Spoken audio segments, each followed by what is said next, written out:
लेकर हाजिर हूं मैं राजीव। तो भारत जोड़ो यात्रा ने 1000 किलोमीटर से अधिक का सफर अब तय कर लिया है और राहुल गांधी 38 दिनों से लगातार पैदल चलते हुए जरा भी थके बिना आगे बढ़े जा रहे हैं, बल्कि दोगुने जोश के साथ वो बीजेपी की घेराबंदी अब कर रहे हैं। आज वो कर्नाटक में थे, कर्नाटक के बेल्लारी में, और उन्होंने वहां एक बड़ी सभा की। लोगों की भारी भीड़ राहुल गांधी को सुनने के लिए उमड़ पड़ी। राहुल गांधी ने अपने भाषण में खुलकर बीजेपी सरकार के भ्रष्टाचार का जिक्र किया। क्या कुछ कहा इस भाषण में? बहुत सारी बातें उन्होंने कही हैं, लेकिन भ्रष्टाचार पर क्या कुछ कह रहे हैं राहुल गांधी, आइए जरा सुन लेते हैं।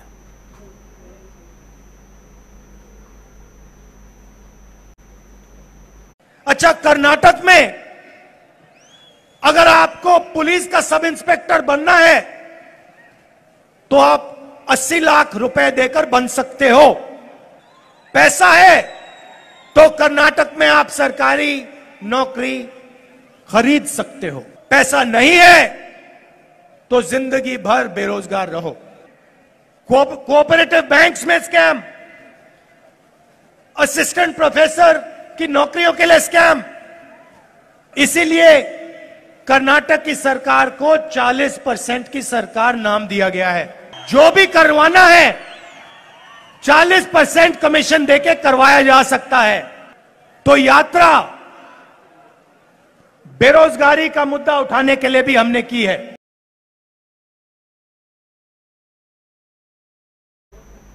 तो आपको याद होगा दोस्तों कि कर्नाटक सरकार पहले ही भ्रष्टाचार के मामले में घिरी हुई है और कांग्रेस ने यहां पेसीएम नाम से पोस्टर भी लगाए थे, जिससे बीजेपी तिलमिला गई थी। उसकी ये तिलमिलाहट बताती है कि भीतर ही भीतर कुछ गड़बड़ है और राहुल गांधी ने फिर उसकी गड़बड़ी पर उंगली उठाई है। अपने भाषण में इसके अलावा राहुल गांधी ने महंगाई और किसानों की समस्या का जिक्र किया और साथ ही भारत जोड़ो यात्रा के उद्देश्यों के बारे में जनता से बात की। उन्होंने कहा कि हमने इस यात्रा को भारत जोड़ो यात्रा का नाम दिया क्योंकि हजारों लोगों को लग रहा है कि भाजपा और संघ की विचारधारा देश को तोड़ रही है, कमजोर कर रही है। ये हिंदुस्तान पर एक तरह से आक्रमण है।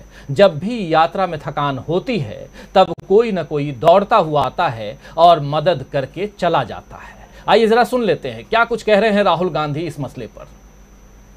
कुछ दिनों से अब हम भारत जोड़ो यात्रा पर कन्याकुमारी से कश्मीर जा रहे हैं। 3500 किलोमीटर का सफर है।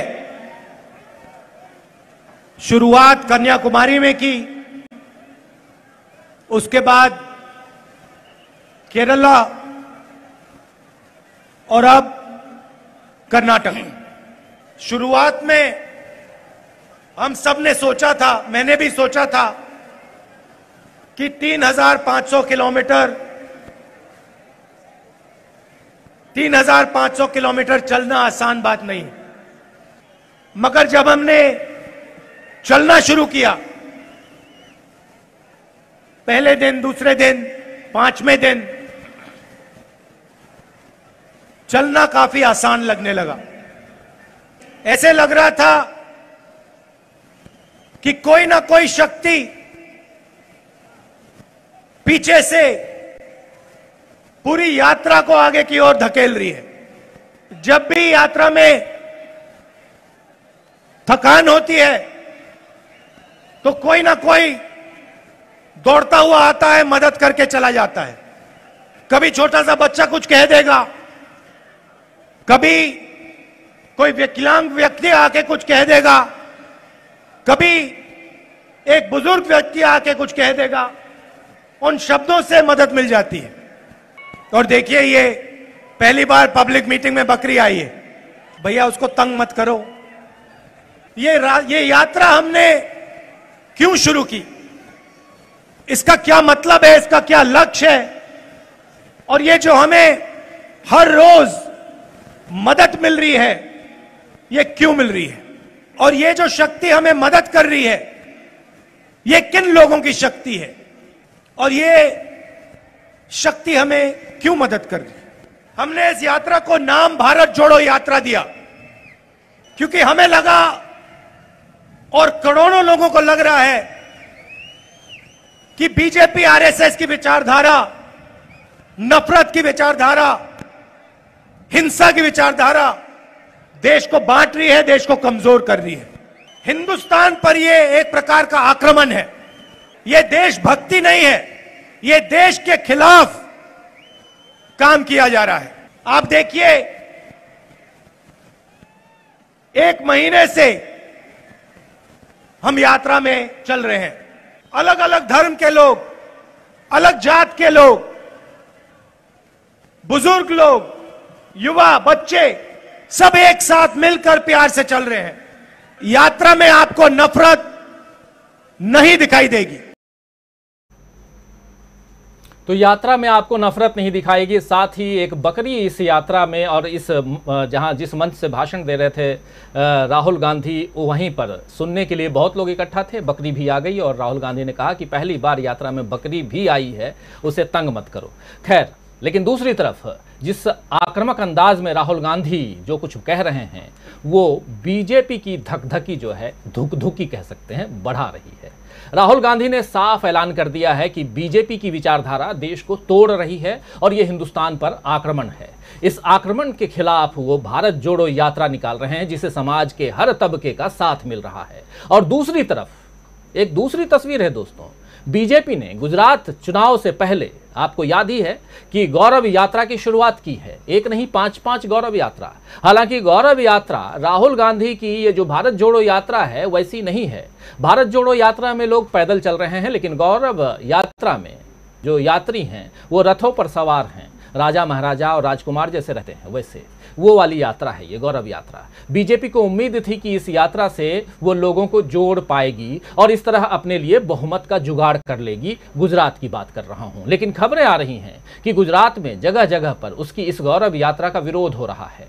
इससे पहले कांग्रेस अनंत पटेल, आपको याद होगा, अनंत पटेल पर हमले हुए और उनके हमले के विरोध में जो है उनके समर्थक हजारों लोग इकट्ठा हुए सड़कों पर और बीजेपी का विरोध किया था। विरोध की ये तस्वीरें बीजेपी के लिए अच्छे संकेत नहीं हैं। आइए जरा देख लेते हैं कि कैसे इस यात्रा का विरोध हो रहा है। आज जब गौरव यात्रा का विरोध हो रहा था तो केंद्रीय मंत्री पीयूष जो हैं वो थे और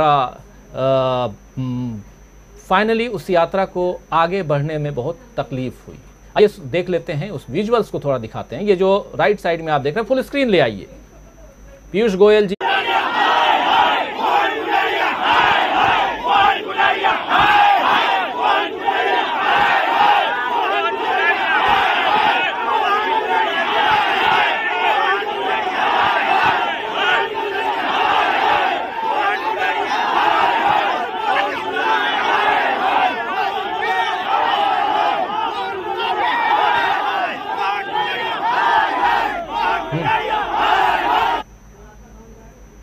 तो देख रहे हैं आप ये जो गौरव यात्रा यानी भाजपा की जो ये रथ यात्रा है, गौरव रथ यात्रा, ये इसके विरोध में कितने लोग इकट्ठा हैं। और यहाँ केंद्रीय मंत्री पीयूष गोयल भी थे और आज विरोध का सामना गुजरात में करना पड़ा।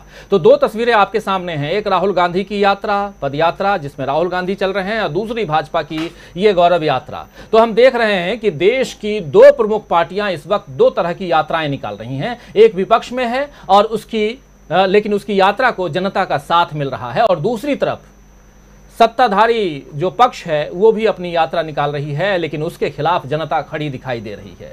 एक पार्टी के नेता के साथ खड़े होने के लिए जनता खुद ब खुद आगे आ रही है, जैसा अभी राहुल गांधी की जुबानी आपने सुन ली, और दूसरी पार्टी के नेताओं को, सत्ता में शीर्ष पदों पर बैठे लोगों को चुनाव में जीत हासिल करने के लिए चुनावी राज्यों के दौरे करने पड़ रहे हैं। दौरे ही नहीं, दौरे पे दौरे करने पड़ रहे हैं। ये माहौल बता रहा है कि देश की सियासत बदल रही है और जल्द ही इसका असर जो है वो सत्ता बदलने के तौर पर दिखाई दे सकता है। गुजरात और हिमाचल प्रदेश दोनों जगह बीजेपी की सत्ता है, फिर भी उसे चुनाव जीतने के लिए एड़ी चोटी का जोर और कई तरह की चालाकियों से गुजरना पड़ रहा है, जबकि कांग्रेस उसकी हर चाल का मुंहतोड़ जवाब दे रही है। और कर्नाटक तो बीजेपी शासित राज्य है ही, वहां बीजेपी की सरकार है इस वक्त, फिर भी यहां सारा माहौल कांग्रेसमय या कहें तो राहुलमय हो गया है।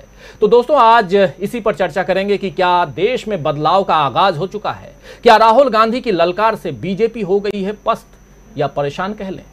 तो बहुत सारी बातें, राहुल गांधी के विजुअल्स बाइट्स आप लगातार देख रहे हैं। और आज जो भाषण बेल्लारी में जब राहुल गांधी भाषण दे रहे थे तो उन्होंने अपनी दादी यानी इंदिरा गांधी को याद किया, कर्नाटक से उनका क्या संबंध रहा है, और उन्होंने अपनी मां बेल्लारी से पहली बार सांसद बनी थी उनकी मां सोनिया गांधी, उनको भी याद किया। और बेल्लारी से क्या संबंध है, कर्नाटक से कांग्रेस का क्या संबंध है, ये उन्होंने लोगों को, वहां की जनता को बताई।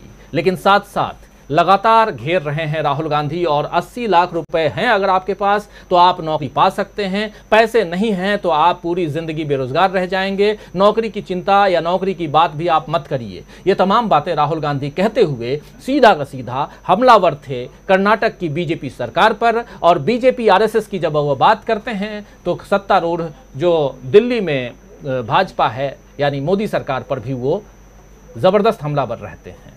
चलिए चर्चा को आगे बढ़ाएं, लेकिन उससे पहले आप तमाम